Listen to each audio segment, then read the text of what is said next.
तो साथियों नमस्कार। Teachers academy online coaching institute से मैं हूं अम्बरीश और आप सबका बेहद स्वागत है आपके अपने चहेते संस्थान टीचर्स एकेडमी में। टीचर्स एकेडमी एकमात्र संस्थान है जो आपको अध्यापक बनाने के लिए प्रतिबद्ध है और इसी प्रतिबद्धता की कड़ी में आज मैं आपके सामने उपस्थित हूं एक महत्वपूर्ण एपिसोड लेकर। और इस एपिसोड में हम लोग चर्चा करेंगे जयशंकर प्रसाद की महत्वपूर्ण कहानियों पर। जयशंकर प्रसाद की महत्वपूर्ण कहानियां, उनके पात्र, महत्वपूर्ण तथ्य और उनसे संबंधित जितनी भी आलोचनात्मक जानकारियां हैं, सब कुछ। देखिए, कहानीकारों में प्रसाद बहुत ही महत्वपूर्ण कहानीकार हैं। जयशंकर प्रसाद खास करके प्रेमचंद युग में, प्रेमचंद के बाद अगर कोई महत्वपूर्ण कहानीकार है तो वो कौन है? वो आपके जयशंकर प्रसाद हैं। तो आज हम लोग इसी खंड में जयशंकर प्रसाद की महत्वपूर्ण कहानियों पर चर्चा करने चल रहे हैं। चलिए शुरू करते हैं जयशंकर प्रसाद की महत्वपूर्ण कहानियों को। तो सबसे पहला प्रश्न तो यही बनता है कि जयशंकर प्रसाद की जो कहानियां हैं उनका क्रम कैसे याद रखा जाए, क्योंकि जयशंकर प्रसाद की कहानियों का क्रम याद नहीं हो पाता है। तो चलिए देखते हैं कि उनकी जो कहानियां हैं, खास करके जो उनके कहानी संग्रह हैं, उनको हम क्रम से कैसे याद करें और उसी क्रम को याद करने के बाद हम लोग इनकी कहानियों पर आ जाएंगे। तो इनकी सबसे पहली कहानी कौन सी है? जिसका नाम है छाया। ठीक है, छाया कहानी आती है 1912 में। छाया 1912। अब छाया प्रति, प्रतिध्वनि यहां पर आ जाएगा, प्रतिध्वनि, छाया प्रति। ठीक है, छाया से छाया 1912 और प्रति से क्या हो जाता है? प्रतिध्वनि हो जाता है और ये 1926 की कहानी हो जाती है। ठीक है, तो छाया 1912 और प्रतिध्वनि किस साल की हो जाती है? 1926 की। तीसरी कहानी जो है वो है आकाशदीप। तीसरी कहानी कौन सी है? आकाशदीप। तो ये कहानी संग्रह है, तीनों कहानी संग्रह है। पहले इनके कहानी संग्रहों को हम क्रम से याद करने का प्रयास करेंगे। तो सबसे पहली कहानी है छाया 1912, प्रतिध्वनि 1926 और आकाशदीप। आकाशदीप कहानी कब की है? तो आकाशदीप कहानी 1928 की है और यह इनका तीसरा कहानी संग्रह है। इसके बाद, ठीक है, आकाशदीप के बाद जो कहानी संग्रह आता है चतुर्थ, जिसको आंधी कहते हैं, आंधी। और फिर इसके बाद जो कहानी संग्रह आता है जिसको हम इंद्रजाल कहते हैं। अब चलिए 1926, 1928, 1931 और सबसे अंतिम कहानी जो इनकी आती है, जो संग्रह आता है, वो 1936 में आता है। 1936 में बहुत महत्वपूर्ण और कालजयी कहानियां हुई हैं, तो उसी से संबंधित यह भी कहानी है। ठीक है, तो इसी चरण में हम लोग चर्चा कर रहे हैं अब इन कहानियों को क्रम से कैसे याद करें। तो क्रम कैसे बनेगा? इसका क्रम बनेगा छाया प्रति। क्या बनेगा? छाया प्रति। छाया प्रति आकाश में उछाली। छाया प्रति आकाश में उछाली तो आंधी से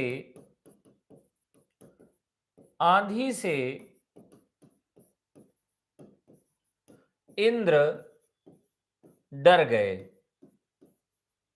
ये इसका एक ट्रिक बना लिया हम लोगों ने। ट्रिक क्या बन गया?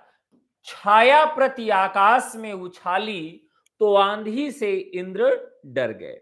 बहुत ही प्यारी सी ट्रिक है। इसमें छाया से छाया 1912, प्रति से प्रतिध्वनि, आकाश से आकाशदीप, उछाली तो इसका कोई अर्थ नहीं है।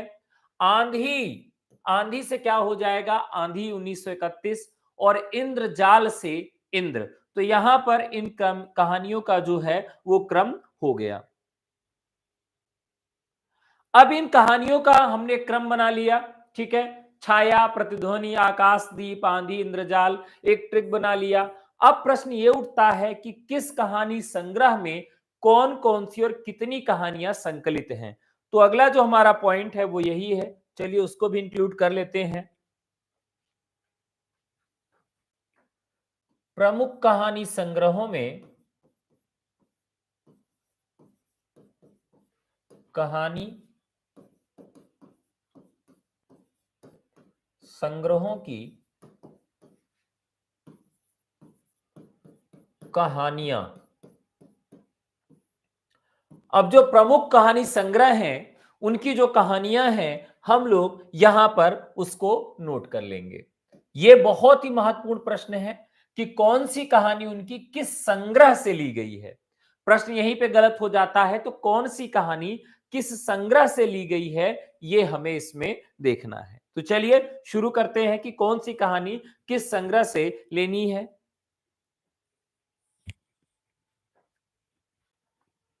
चलिए देखिए भैया, ये टीजीटी के लिए है, पीजीटी के लिए, यूजीसी के लिए भी है।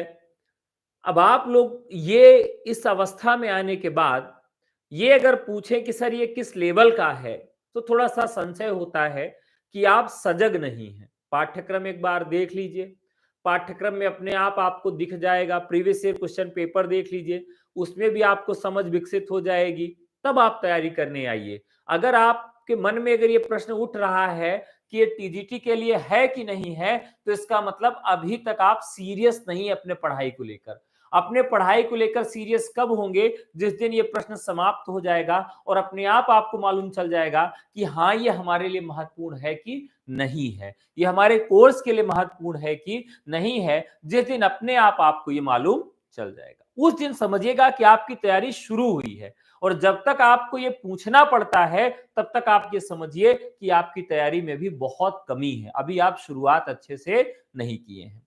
चलिए अब इनके प्रथम संग्रह की बात करते हैं। जो प्रथम कहानी संग्रह इनका रहता है छाया। ठीक है, छाया जो है इसकी तिथि हम लोग लिख चुके हैं। छाया में कौन कौन सी कहानी आती है? ग्राम, चंदा, रसिया बालम। अब साथियों, रसिया बालम जो कहानी है बहुत ही ज्यादा महत्वपूर्ण है। मदन मृणालिनी, मदन मृणालिनी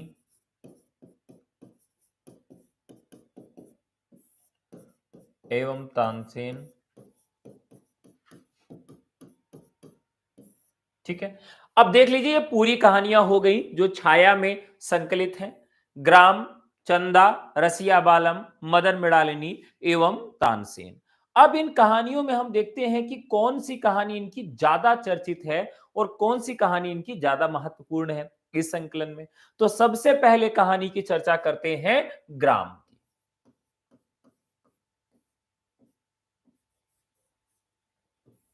ग्राम कहानी क्यों महत्वपूर्ण है और इस कहानी में क्या ऐसा खास है जो हमारी परीक्षा के लिए अत्यंत महत्वपूर्ण है?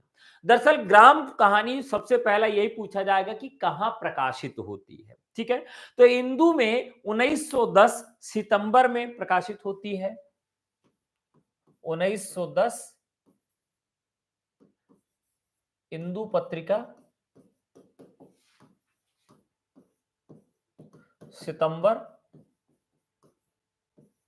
तो सितंबर 1910 में यह कहानी प्रकाशित होती है ग्राम। किस पत्रिका में? तो इंदु पत्रिका में प्रकाशित होती है। और प्रकाशित होने के बाद 2 साल बाद छाया संग्रह में यह 1912 में पहली कहानी यहां पर रख दी जाती है। यह कहानी जो है सामाजिक कहानी है और यथार्थवादी कहानी है। प्रेमचंद के समकालीन ही हैं, लेकिन इनके यहां यथार्थवाद आपको देखने के लिए मिलता है।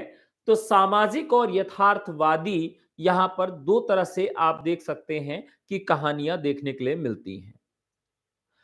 गांव की भूमि, अब देखिए यहां पर ग्राम लिखा हुआ है, तो ग्राम का मतलब क्या हुआ? ग्राम का मतलब होता है गांव ना। तो गांव से संबंधित ये कहानी है, गांव की भूमि से संबंधित कथानक है इसका।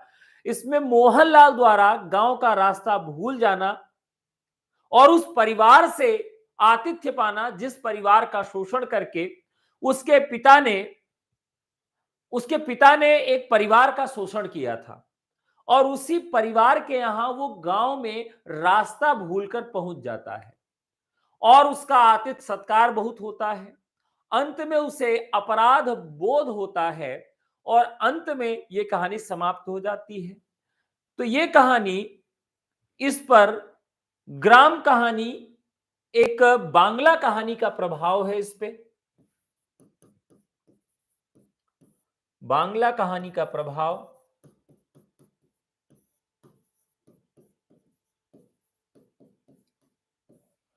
और इस कहानी के मूल में क्या है? तो इस कहानी का जो मूल है वो है अपराध बोध।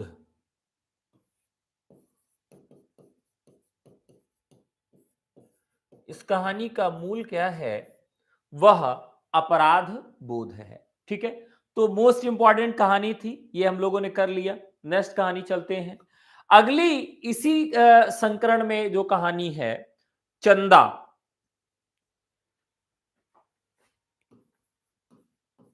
चंदा 1910 अक्टूबर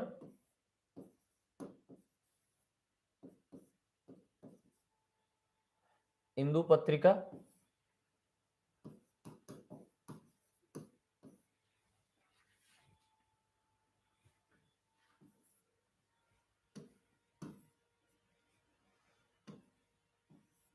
ठीक है, तो ये चंदा 1910 अक्टूबर हिंदू पत्रिका में आती है सबसे पहली बार। और इस कहानी में क्या खास है जो आपकी परीक्षा के दृष्टिकोण से महत्वपूर्ण है? तो चलिए देखते हैं कि चंदा 1910 अक्टूबर हिंदू पत्रिका में सबसे पहली बार आती है और फिर इसके बाद छाया संग्रह में दूसरी कहानी के रूप में संकलित है। और यह प्रेम कहानी है। किस तरह की कहानी है? इसका जो वर्ण विषय है वह प्रेम कहानी है, प्रेम आधारित कहानी है। अभी महत्वपूर्ण प्रसाद के कहानी के पात्रों पर भी चलेंगे, पहले अभी इस संकलन को अच्छे से समझ लेते हैं। फिर अगली कहानी है मृदन। ये कहानी भी मदन मृणालिनी, मदन और मृणालिनी। इस कहानी को आप देखें तो इसके दो नाम मिलते हैं, मृदन, मदन और मृणालिनी। ये हिंदू नवंबर 1911 में प्रकाशित होती है। हिंदू नवंबर 1911 में यह कहानी प्रकाशित होती है। और यह किस प्रकार की कहानी है? तो यह भी प्रेम कहानी है। मदन शीर्षक से हिंदू में प्रकाशित हुई थी और छाया में इसका शीर्षक मदन मृणालिनी कर दिया गया था। ठीक है, तो यह प्रेम कहानी है, प्रेम कहानी है। पहले इसका नाम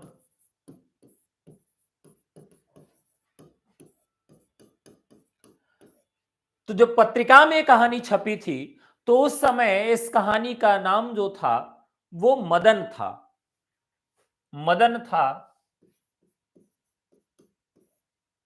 मदन था। संकलन में इसका नाम बदल गया, संकलन में इसका नाम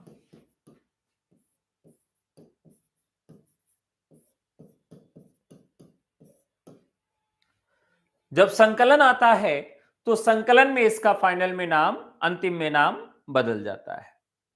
अब बहुत ही चर्चित कहानी आपको बताने जा रहा हूं, रसिया बालम।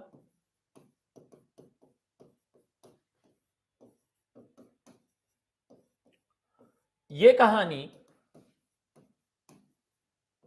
अप्रैल 1912 कब आती है? तो यह कहानी अप्रैल 1912 में हिंदू पत्रिका में आती है।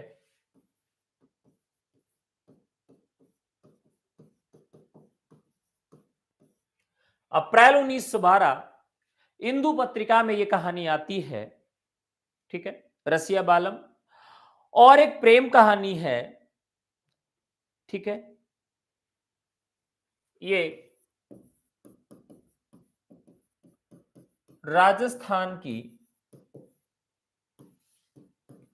प्रेम कहानी शीरी फरहाद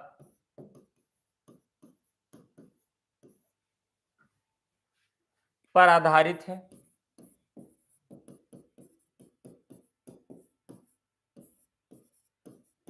तो इस कहानी का आधार राजस्थानी प्रेम है। और इसके बाद एक कहानी आती है इनकी तानसेन।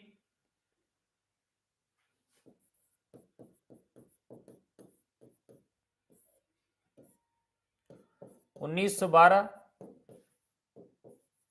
इंदु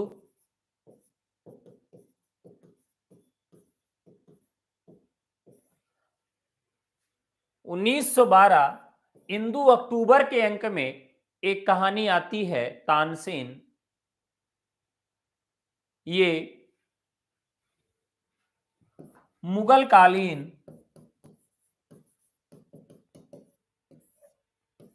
सभ्यता पर आधारित कहानी है।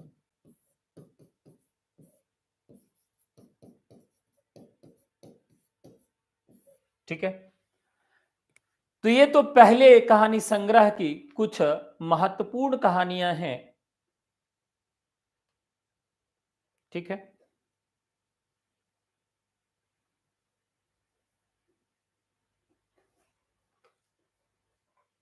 चलिए अब हम बात करेंगे जो इनका दूसरा कहानी संग्रह था। ठीक है, किस कहानी संग्रह की बात करेंगे? पहला कहानी संग्रह तो हमारा बीत गया। अब हम दूसरे कहानी संग्रह की बात करेंगे।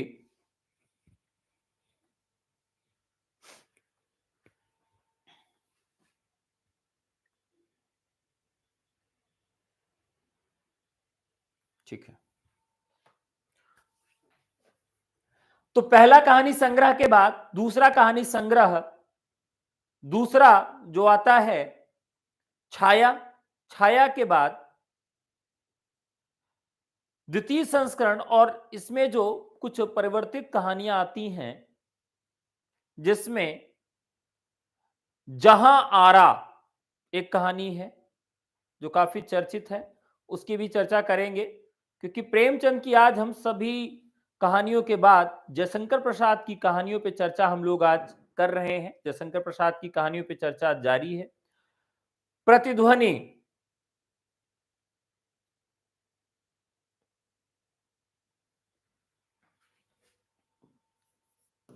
प्रतिध्वनि, गुदड़ साई,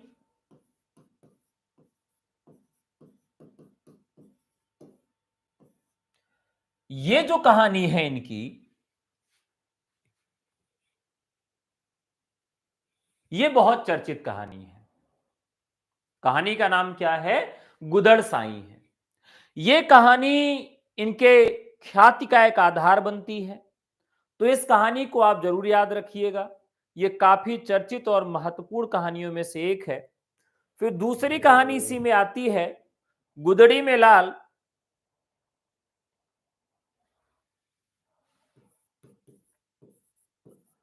गुदड़ी का लाल एक कहानी इन्होंने अघोरी के ऊपर लिखी थी। अघोरी आप जानते होंगे, शरीर में राख लपेटे होते हैं, तो उनके जीवन पर एक कहानी ने लिखा था, अघोरी का मोह।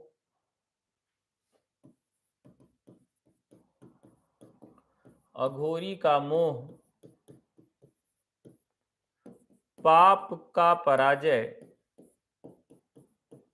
पाप की पराजय। तो ये शुरू की जो दो कहानियां हैं, गुदड़ साई और गुदड़ी का लाल, ये बहुत ज्यादा बार पूछी गई कहानियों में से एक है। पाप की पराजय भी थोड़ी सी महत्वपूर्ण कहानी है। सहयोग।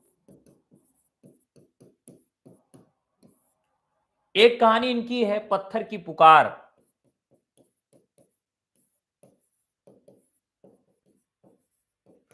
एक कहानी जो और भी चर्चित है, उस पार का योगी।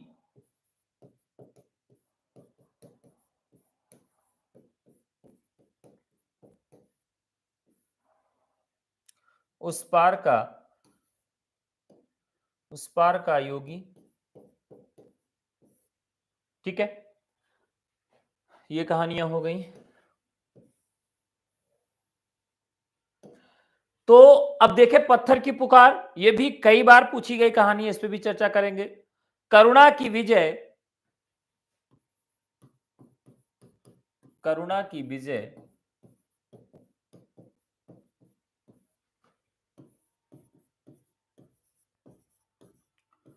खंडहर की लिपि। अच्छा, ये खंडहर की लिपि भी कहानी बहुत ही ज्यादा महत्वपूर्ण है, तो ये कहानी भी आपको याद रखना है। कलावती की शिक्षा।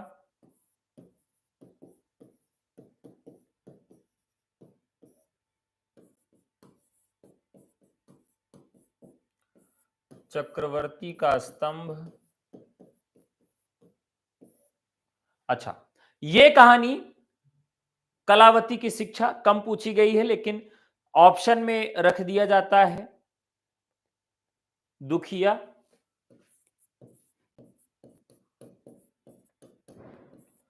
प्रतिमा और प्रलय।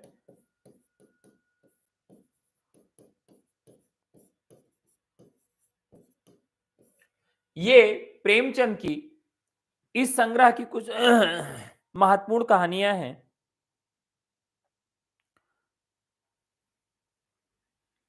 ठीक है,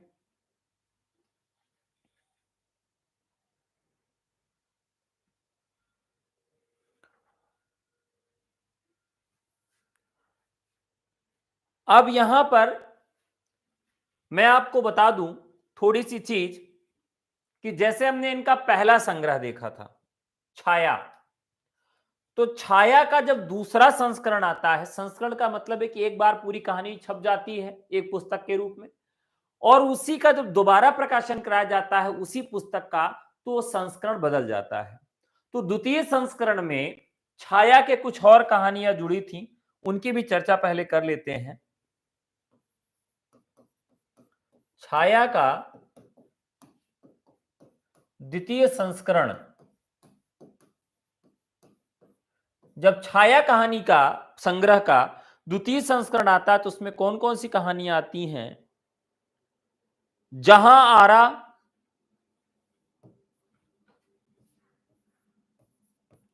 जहां आरा।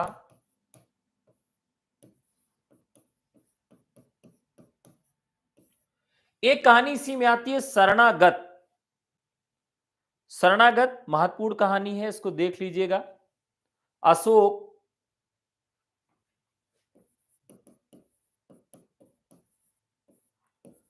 सिकंदर की शपथ।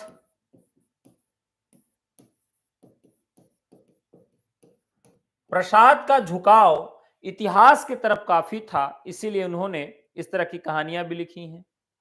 गुलाम।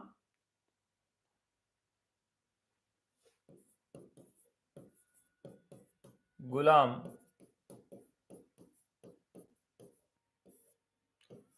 चित्तौर का उद्धार। तो ये कहानियां द्वितीय संस्करण की हैं। इन कहानियों के विषय में थोड़ा थोड़ा सा जान लेते हैं पहले। मुगल कालीन सम्राट शाहजहां के अंतिम काल से संबंध, शाहजहां की पुत्री जहांआरा का पिता, प्रेम त्याग, सेवा शुश्रूषा का भाव, औरंगजेब जैसे क्रूर शासक का क्षमा याचना के लिए उद्यत होना इस कहानी के मूल में है। तो ये शाहजहां की पुत्री के ऊपर लिखाई गई कहानी है।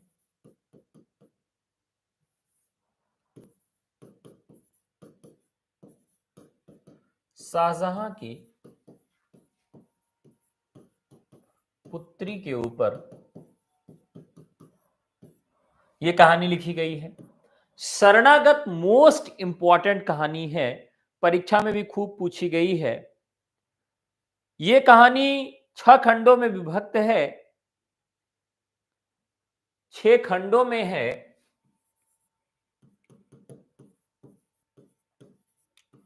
1857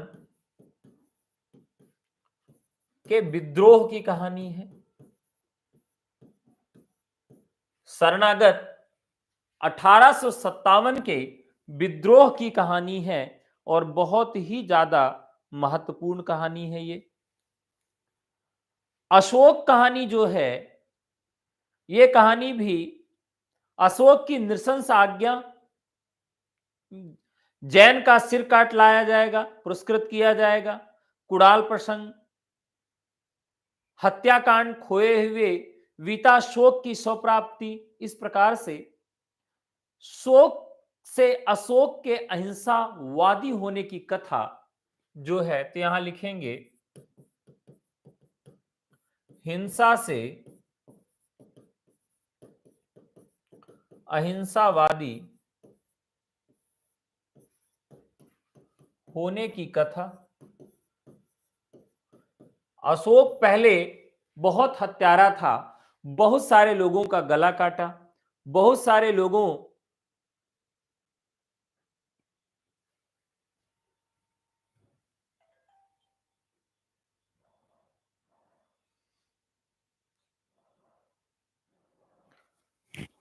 बहुत सारे लोगों को इन्होंने परेशान भी किया। तो इस तरीके से देखें तो ये चीजें यहां देखने के लिए मिलती हैं कि इन्होंने अपना जीवन बदल दिया। ठीक है, तो जहारा, शरणागत, अशोक, सिकंदर और सिकंदर की शपथ। अच्छा, अब जो सिकंदर की शपथ कहानी है, ये किस तरह की कहानी है? सिकंदर की शपथ कहानी में जो सबसे खास बात दिखाई देती है वो क्या है? दरअसल ये कहानी सिकंदर की शपथ काफी चर्चित कहानी है और इस कहानी का जो कथ्य है वो कहां से तैयार होता है, इस पर भी थोड़ा सा गौर हम लोगों को फरमाना चाहिए। सिकंदर की शपथ, सिकंदर ने जो शपथ लिया था विश्व विजय करने का, तो विश्व विजय करने का जो उसका शपथ था, अंत में शायद भारत विजय भी पूरा नहीं कर पाया और बिना अपने शपथ को पूर्ण किए वापस चला जाता है, क्योंकि उसके सैनिक उसका साथ नहीं देते हैं। तो इस प्रकार से हम देखें तो सिकंदर की शपथ कहानी ऐतिहासिक पृष्ठभूमि को दर्शाती है। ऐतिहासिक पृष्ठभूमि, ऐतिहासिक कहानी है जिसमें सिकंदर की चर्चा की गई है। अब इसी में एक कहानी आती है गुलाम। गुलाम कहानी देखिए तो काफी चर्चित कहानी है ये। जुलाई 1914 में कहानी आती है और बालक कादिर के सौंदर्य से बेगम जीवन का असर चकित होना, बादशाह शाह आलम का अभिभूत और मुग्ध होकर उसे पुंसत्व विहीन कर अपने गुलाम में सम्मिलित करना, कादिर को स्थित का भान होना और उसका प्रतिशोध भाव से बादशाह की आंखें निकालने की कथा है। कुल मिलाकर यहां पर एक प्रेम कहानी सी है और कादिर को गुलाम बना लिया जाता है और कादिर को गुलाम बनाने के बाद फिर वो जब उससे छूटता है और अंत में बादशाह की आंख निकलवा लेता है। तो यह भी मुगल काल की एक ऐतिहासिक कहानी है, इसके पात्रों को भी हम देखेंगे। और एक कहानी है चित्तौड़ का उद्धार।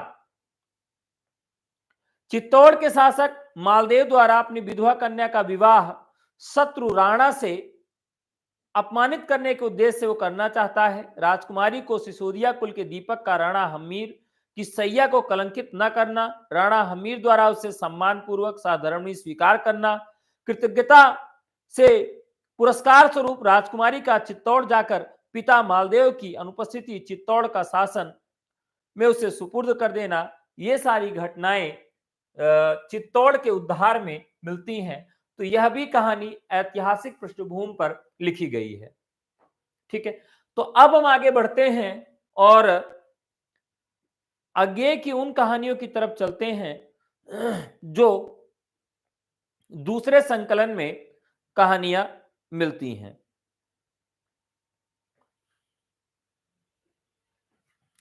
प्रतिध्वनि में एक कहानी जयशंकर प्रसाद ने प्रसाद नाम से लिखी है, मतलब उस कहानी का नाम ही क्या है, तो उस कहानी का नाम ही है प्रसाद। ठीक है, तो कहानी का नाम प्रसाद क्यों रखा गया है, यह भी एक समझने वाली बात है। तो चलिए प्रसाद कहानी के विषय में थोड़ी सी जानकारी लेते हैं कि इस प्रसाद कहानी में क्या वर्ण विषय दिया गया है। ठीक है, तो प्रसाद कहानी का वर्ण विषय,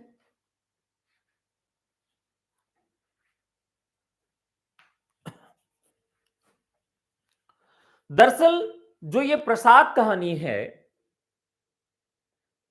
ये सरला नाम की एक स्त्री है। सरला के मन में देव प्रतिमा और मंदिर के वातावरण को देखकर उठने वाली भावनाएं हैं, और इस कहानी में भावोच्छ्वास मात्र है।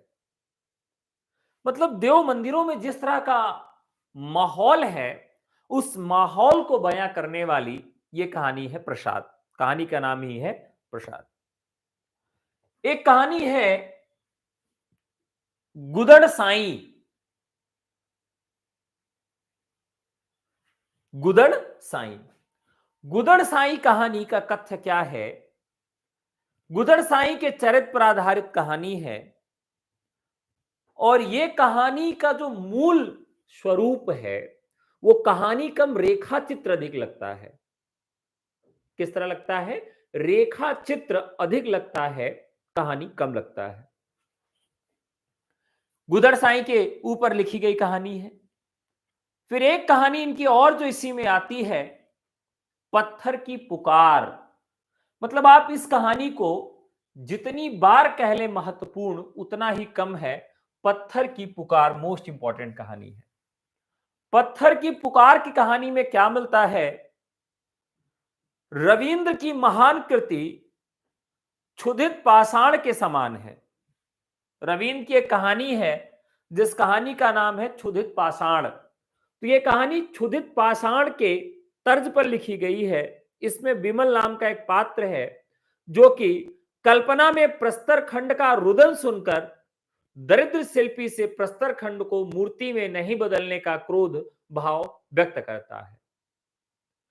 तो पत्थर की पुकार पत्थरों में किस प्रकार से मानवीयता है, मानवीकरण है। विमल नाम का पात्र है जो कल्पना में प्रस्तर खंड का रुदन सुनता है।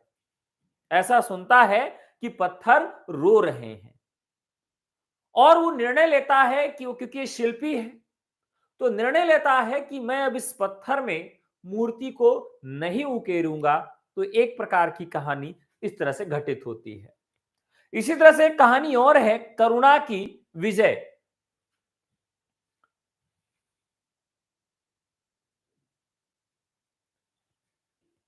करुणा की विजय। अब करुणा की विजय कहानी का तात्पर्य क्या है? तो ये मनोभावों पर आधारित वार्तालाप है। मनोभावों पर आधारित एक वार्तालाप है, और उस मनोभाव में कौन कौन है?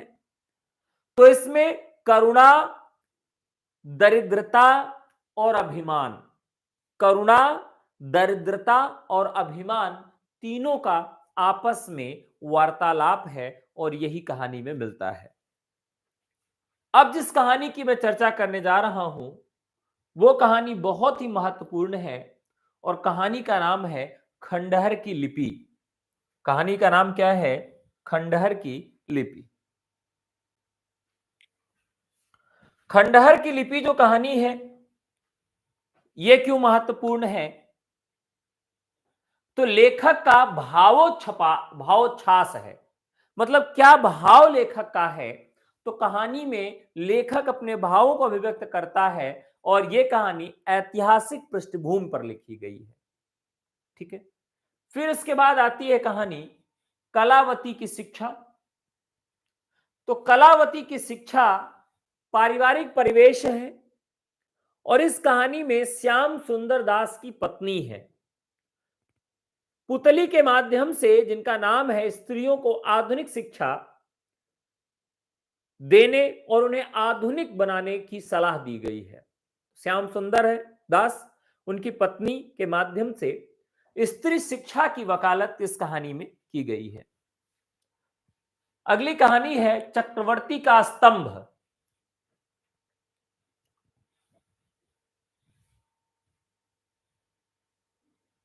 कहानी का नाम है चक्रवर्ती का स्तंभ। यह मौर्यकालीन और कथानक इसका मुगल कालीन इतिहास पर आधारित है। चक्रवर्ती स्तंभ के समीप जंगल में एक वृद्ध अपनी धर्म रक्षिता पुत्री के साथ भेड़ चराता है और आतताई मुस्लिम सैनिकों द्वारा लूटमार की जाती है और इसी समय प्रकृति का प्रकोप होता है और स्तंभ का ढल जाना, यानी कि जो स्तंभ बना था वो ढह जाता है और सबका काल कालवित होना इस कहानी के कथानक के मूल में है। यानी कि मुस्लिम आक्रांता आक्रमण करते हैं एक बूढ़े व्यक्ति के ऊपर जो भेड़ या बकरी चरा रहा होता है, वहीं पर स्तंभ रहता है और स्तंभ ढह जाता है और प्रलय आ जाती है। इस प्रकार की कहानी चक्रवर्ती का स्तंभ संबंधित है। फिर एक कहानी इसी में आती है दुखिया। कहानी का नाम क्या है? दुखिया। दुखिया कहानी में क्या मिलता है? तो इसमें जमींदार और बूढ़ा व्यक्ति है। एक जमींदार बूढ़ा व्यक्ति है, अंधा होने के कारण उसकी लड़की द्वारा जमींदार के घोड़े के लिए घास लाना, जमींदार पुत्र का घोड़े से गिरना और लड़की द्वारा मदद करना, युवक जमींदार का भावुक होकर बूढ़े को रुपए देना इत्यादि का वर्णन इसमें मिलता है। तो जमींदार के बूढ़े नौकर के अंधा होने पर उसकी लड़की द्वारा जमींदार के घोड़े के लिए घास लाना, मतलब राजा है, जमींदार है, तो जमींदार जो है वो एक बूढ़ा नौकर रखता है। बूढ़ा नौकर है, उसकी नौकरी कैसे बचेगी? अब उसकी आंखों से दिखाई नहीं देता है, लेकिन घोड़े को घास लाकर खिलाना है। तो जमींदार की जो लड़की थी वो क्या करती है? वो खुद घास ला के देती है। इस कहानी में देखने के लिए यह मिलता है। प्रतिभा कहानी जो है, तो प्रतिभा कहानी में क्या मिलता है? प्रतिभा कहानी प्रेमचंद की एक मनोवैज्ञानिक पृष्ठभूमि पर लिखी गई कहानी है, जिसमें कुंज बिहारी नाम का एक व्यक्ति है। वो मंदिर के प्रति अपना श्रद्धा भाव प्रकट करता है और पत्नी की मृत्यु के बाद ईश्वर के प्रति उसके अंदर अश्रद्धा का भाव आ जाता है और रजनी साली की प्रेरणा से कुंजनाथ का पुनः आस्तिक हो जाना इस कथा को व्यक्त करता है। एक व्यक्ति है जो बहुत श्रद्धावान है, बहुत ईश्वर पर विश्वास करता है, लेकिन एकाएक उसकी पत्नी की मृत्यु हो जाती है। पत्नी की मृत्यु होने के बाद वो नास्तिक बन जाता है और फिर उसकी साली के द्वारा उसे पाठ पढ़ाया जाता है ईश्वर का और पुनः वो आस्तिक बनता है। तो एक व्यक्ति नास्तिक से आस्तिक से नास्तिक और फिर नास्तिक से आस्तिक किस तरह से बनता है, ये कहानी महत्वपूर्ण है। ये कहानी का जो नाम है गुदड़ी का लाल या गुदड़ी में लाल, ये कहानी दोनों रूप में मिलती है। गुदड़ी में लाल यानी कोई कपड़ा है फटा पुराना सा, उसमें कोई बच्चा है, और गुदड़ी का लाल एक मुहावरे के रूप में ये कहानी आ जाती है। इस कहानी में क्या मिलता है, उस कहानी का क्या प्रमुख है? ये कहानी एक स्वाभिमानी बुढ़िया के जीवन पर आधारित है। किस पर आधारित है? तो एक स्वाभिमानी बुढ़िया के जीवन पर आधारित कहानी है। तो यह भी कहानी आपको याद रखना है, बहुत ही महत्वपूर्ण है। चलिए अब तीसरे संग्रह की ओर हम सब बढ़ेंगे। तीसरा कहानी संग्रह जो प्रसाद जी का है आकाश दीप।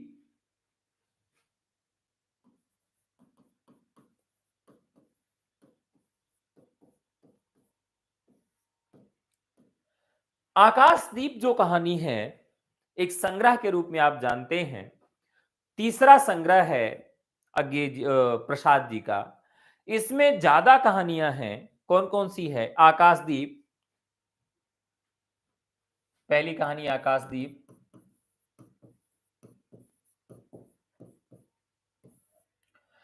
तो संग्रह भी वही है, नाम भी वही है, ममता।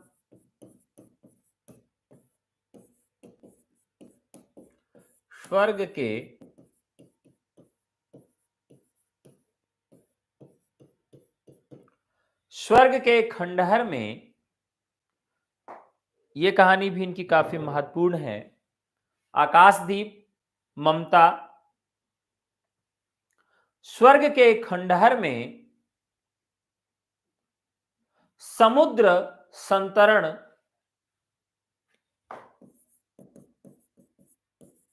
समुद्र संतरण बैरागी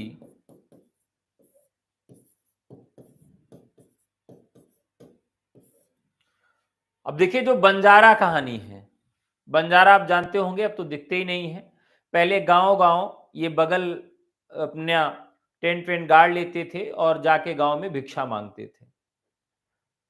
तो ये कहानी उसी तरह की है। आकाशदीप में स्वर्ग के खंडहर में सुनहला सांप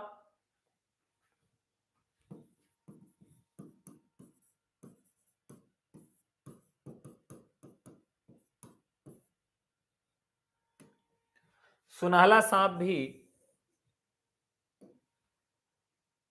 इनकी महत्वपूर्ण कहानी है। हिमालय का पथिक,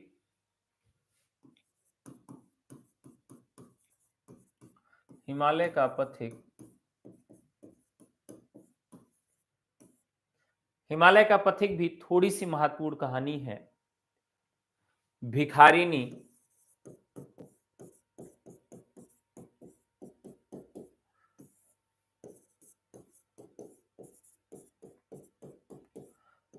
तो प्रतिध्वनि कहानी जो है सबसे पहले आकाशदीप में आती है।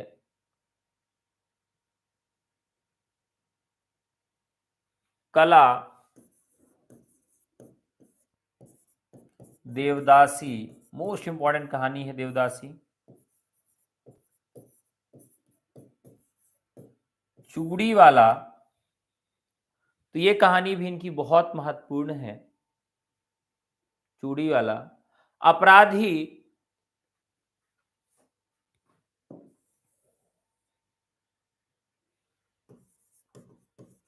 अपराधी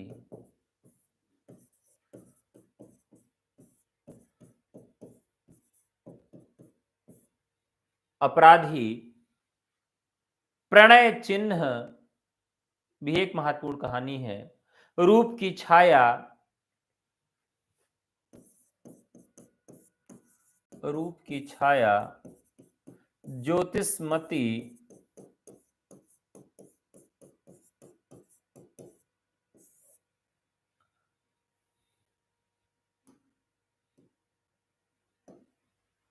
रूप की छाया, ज्योतिषमती भी इनकी एक महत्वपूर्ण कहानी है। ठीक है।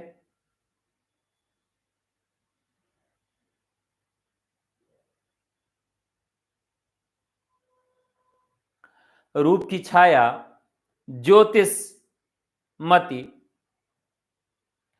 एक कहानी इसमें और आती है, रमला और बिसाती।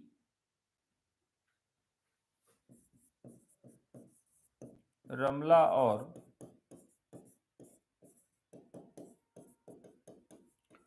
बिसाती। ठीक है। अब ये इनकी इस संग्रह की कहानियां हो गई। आकाशदीप की कहानियां हो गई। अब आकाशदीप में जो महत्वपूर्ण कहानियां हैं उनके वर्ण विषय की तरफ भी हम लोग चलेंगे। तो सबसे पहली कहानी है आकाशदीप।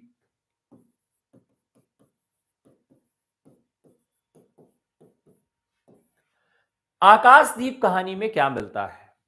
दरअसल आकाशदीप कहानी महाजलपोत से संबद्ध एक नाव पर दस्यु, बुद्धगुप्त और चंपा के बीच प्रेम होना दर्शाया गया है। उनका बंधन मुक्त होना, बुद्धगुप्त को स्वपृक्त होना और यह जानकर चंपा के हृदय में भयानक अंतर्द्वंद उठना। यानी कि इस कहानी में नायक और नायिका एक नाव पर मिलते हैं और एक दूसरे से बहुत नजदीक हो जाते हैं, लेकिन बाद में पता चलता है कि मैं जिसके साथ हूं वो मेरे पिता का हंता है, मेरे पिता का हत्यारा है। इस बात का द्वंद्व उसके मन में रहता है और इस कहानी के माध्यम से पितृ समाज की खोज, चंपा का द्वीप पर अकेले रह जाना और प्रेमी बुद्धगुप्त का एकाकी भारत लौट आना आकाशदीप का कथानक है। यानी कि प्रेम कथा,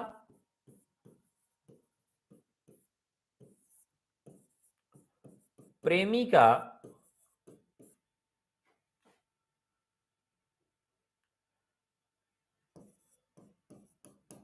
प्रेमिका के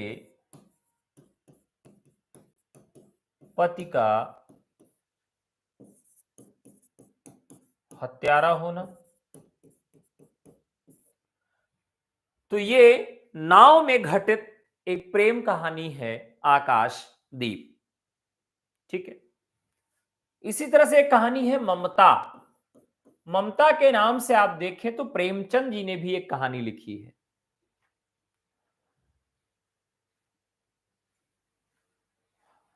अब ये कहानी जो है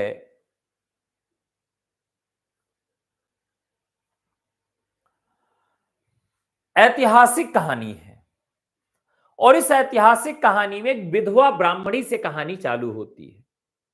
तो विधवा ब्राह्मणी ममता को पिता चूड़ामणि द्वारा धन में उलझाकर उसके वैविध्य को विस्तृत कराने का प्रयास, ममता द्वारा उत्कोच से प्राप्त धन से इंकार, शेरशाह का छलपूर्वक दुर्ग पर अधिकार करना, ममता का दुर्ग से निकलकर उत्तर धर्मचक्र बिहार में एक झोपड़ी बनाकर रहना, बक्सर की लड़ाई में परास्त हुमायूं को एक रात के लिए ममता द्वारा शरण देना और अकबर द्वारा इस घटना की स्मृति में एक अष्टकोण मंदिर का निर्माण करवाना इस कहानी में वर्णन हुआ है। तो ये जरूर लिखिएगा, अकबर के द्वारा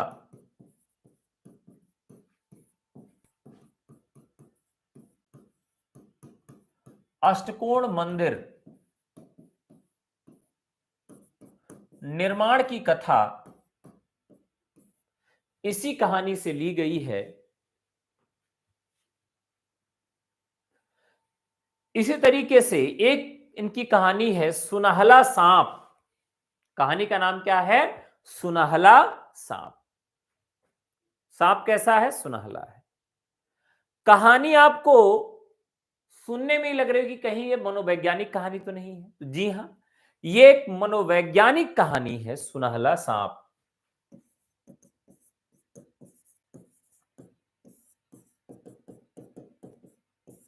ये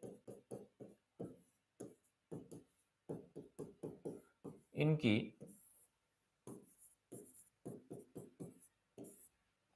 एक मनोवैज्ञानिक कहानी है। ठीक है। सुनहला सांप किस तरह की कहानी है? तो सुनहला सांप इनकी एक मनोवैज्ञानिक कहानी है।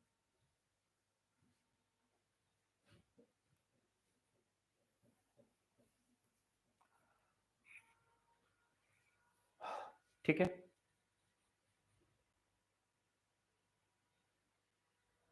तो अकबर के द्वारा अष्टकूट का मंदिर इसी में हुआ था। ये ममता कहानी था। सुनहला सांप किस तरह की कहानी है? तो यह एक मनोवैज्ञानिक कहानी है। इस कहानी में मनुष्य दूसरे को क्या स्वयं को नहीं पहचान पाता, मनुष्य एक दूसरे को नहीं पहचान पाता, पहचान छुपाने और दिखाने की कहानी है। इसी तरह से एक कहानी है हिमालय का पथिक, जो कि हिमालय की यात्रा पर आधारित कहानी है। भिखारिन जो कहानी है,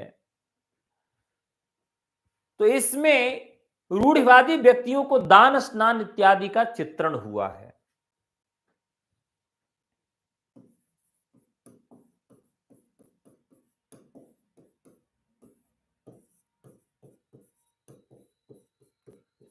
रूढ़िवादियों का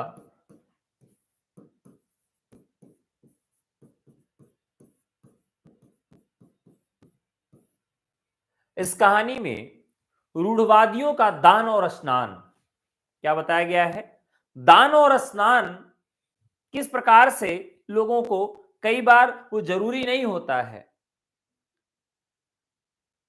ढोंग नाम पर पंडों में जो भिखारिन को मानते हुए देखकर लोग अपना मुंह फेर लेते हैं। मतलब ढोंग से भिखारिन की तुलना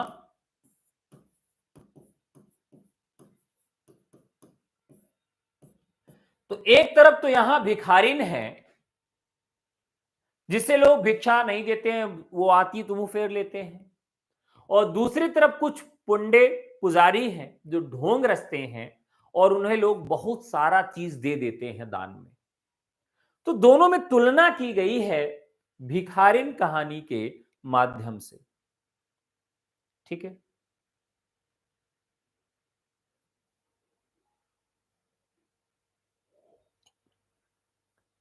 फिर कहानी इनकी आती है प्रतिध्वनि।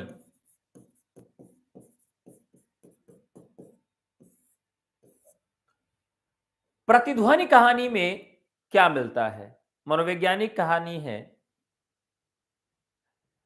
जिस व्यक्ति का सर्वस्व नष्ट हो जाता है वह विक्षिप्त अथवा पागल सा हो जाता है। तो स्त्रियों का द्वेष इस कहानी के केंद्र में है। क्या केंद्र में है? प्रतिध्वनि कहानी में स्त्रियों का द्वेष। ठीक है, ये इनकी प्रतिध्वनि कहानी है।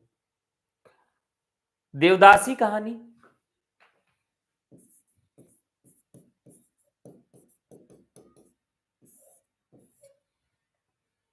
देवदासी कहानी के केंद्र में क्या है? नाम ही ऐसा है।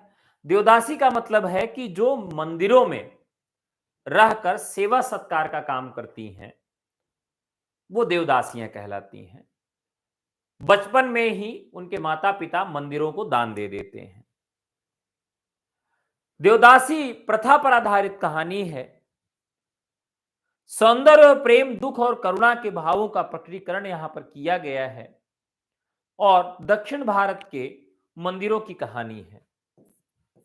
यहां लिख लेंगे, दक्षिण भारत में देवदासी प्रथा। तो दक्षिण भारत की जो देवदासी प्रथा है उस पर आधारित कहानी है, महत्वपूर्ण कहानी है देवदासी। समुद्र संतरण एक कहानी है इनकी। तो इस कहानी में रोमांटिक कल्पना पर आधारित कहानी है। एक कहानी इनकी वैरागी है। वैरागी कहानी वैराग्य का प्रतीक है। और यहां पर एक युवती है जो कि भोग का प्रतीक है। तो योग और भोग की महत्ता प्रतिपादन किया गया है इस कहानी में, वैरागी में।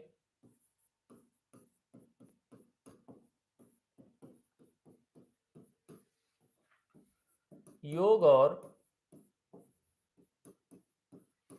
भोग की महत्ता का प्रतिपादन किया गया है बैरागी कहानी में।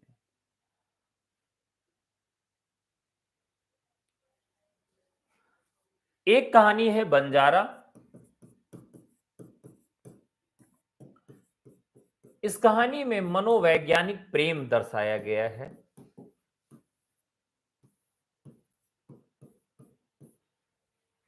बंजारा कहानी में मनोवैज्ञानिक प्रेम है। चूड़ी वाली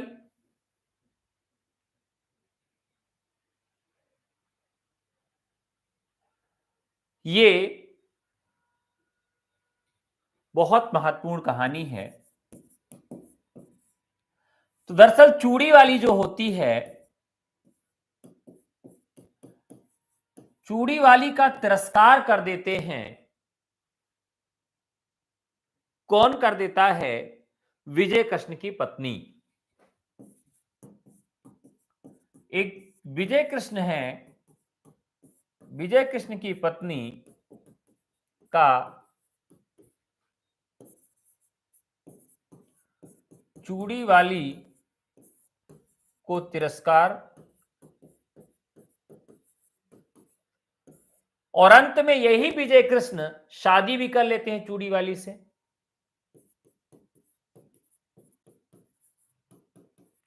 विजय कृष्ण का चूड़ी वाली से विवाह। तो ये कहानी महत्वपूर्ण है।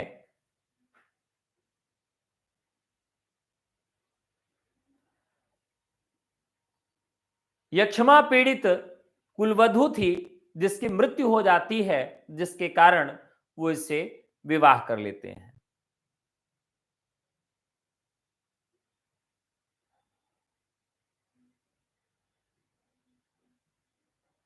ये कहानी है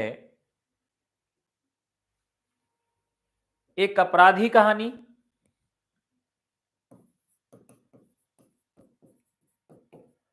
तो राजा क्या करते हैं कि एक युवक को पकड़ते हैं कि तुमने कुरंग चोरी किया है, और कुरंग चोरी करने, कुरंग को वापस न करने, इसके चक्कर में उसको पीटते हैं, उसे सजा देते हैं और खुद भाव में विह्वल हो जाते हैं। तो इसी से संबंधित एक कहानी है। ठीक है। प्रणय चिन्ह एक कहानी है। इस कहानी में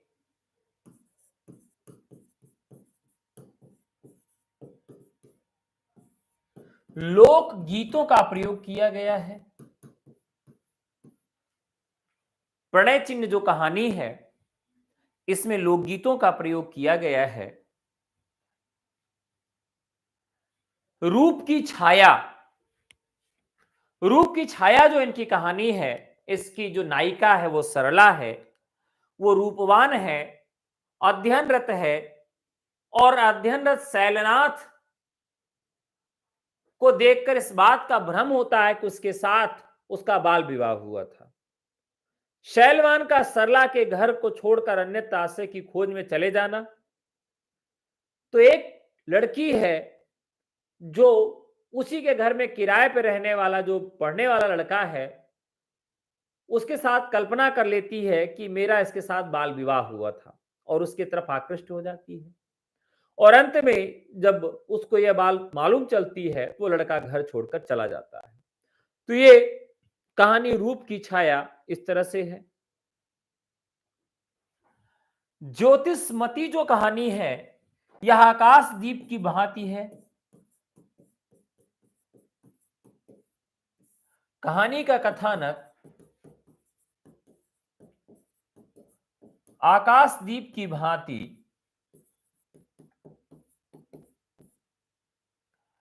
पिता के हत्यारे से प्रेम,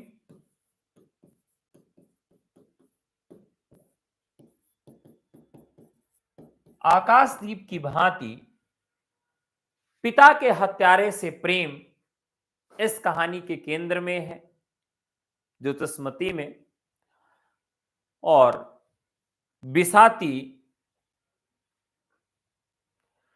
एक बिसाती जो कि गांव घर में चूड़ियां लेके आता है बेचने के लिए, महिलाओं के लिए, स्त्रियों के लिए बहुत चीजें लाता है बेचने के लिए। तो उस पर आधारित कहानी है बिसाती, जो कि बहुत ही महत्वपूर्ण है। ठीक है, चलिए अब हम देखते हैं कि आज थोड़े से कम लोग भी आए हैं। क्या कारण है कम लोग आए, ये तो नहीं समझ में आ रहा है, लेकिन हम कुछ कम कहानियों कुछ चर्चा आज करते हैं, क्योंकि मैं देख रहा हूं कि बहुत कम लोग देख पा रहे हैं। क्या कारण है, तो इसका कारण तो नहीं समझ में आ रहा है, लेकिन जो भी कारण हो हमें देखना है। आज इनके सभी संग्रहों को हम पहले पूरा कर लेते हैं। तो संग्रहों में इनका जो चतुर्थ संग्रह है उसमें आंधी है। आंधी, इसमें पहला कहानी है आंधी।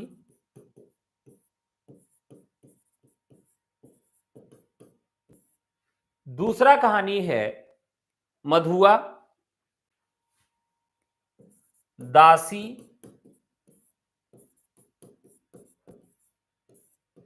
इसी में एक कहानी है घीशू, ध्यान रखिएगा, बेड़ी,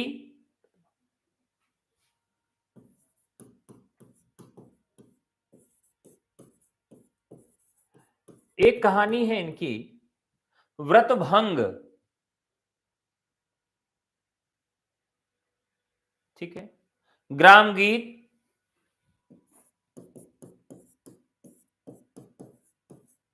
विजया। प्रसाद को ग्राम बहुत पसंद था, तो देखिए ग्राम नाम से मिलती जुलती दूसरी कहानी है अमिट स्मृति।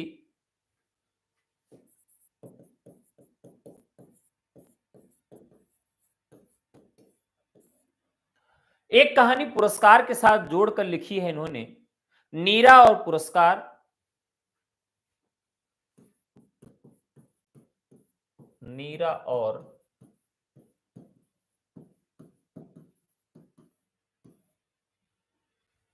नीरा और पुरस्कार।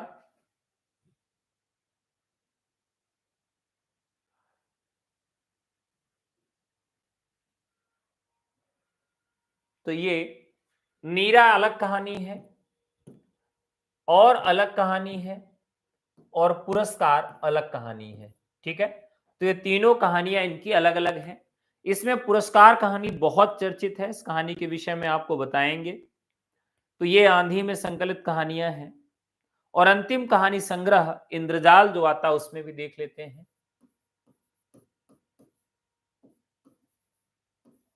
इंद्रजाल 1936 में आया हुआ इनका कहानी संग्रह है। तो इसमें जो कहानियां आती हैं, इंद्रजाल,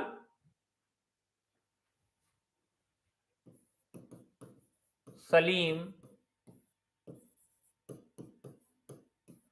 छोटा जादूगर। ध्यान रखिएगा, छोटा जादूगर कहानी कई बार पूछी गई है, मोस्ट इंपॉर्टेंट कहानी है। नूरी, परिवर्तन, मोस्ट इंपॉर्टेंट कहानी है।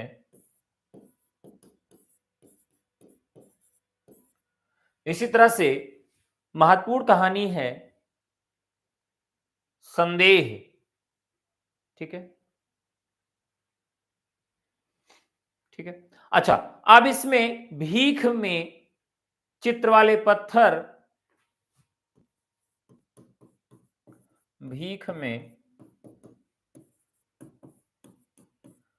चित्र वाले पत्थर, यह भी इनकी एक महत्वपूर्ण कहानी है। और चित्र मंदिर,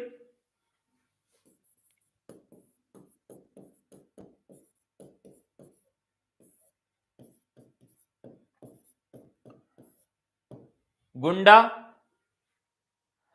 अनबोला,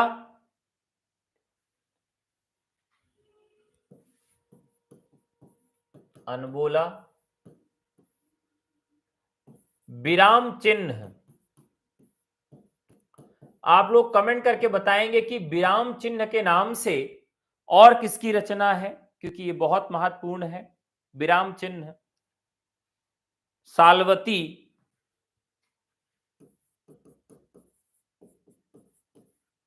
ये इनकी महत्वपूर्ण कहानियां हैं, ठीक है, जो कि इंद्रजाल में सम्मिलित हैं। तो आज संख्या बल आप सबका बहुत कम है, जिसकी वजह से दो कहानी संग्रह जिनकी चर्चा मैं और डीपली नहीं कर रहा हूं, केवल 3 कहानी संग्रहों की चर्चा किया था। अब बाकी प्रसाद की कहानियां, उनका कथ्य, उनका शिल्प, उनकी भाषा और उनके पात्र और उनके कथानक, ये कल की क्लास में हम लोग चर्चा करेंगे। तो आज के लिए इतना ही। बहुत बहुत धन्यवाद आप सबका। अगर आप तर्कस बैच से जुड़ना चाहते हैं तो आप हमें व्हाट्सएप करके जुड़ सकते हैं। हमारा नंबर है 9628959237। ठीक है, शुभ रात्रि।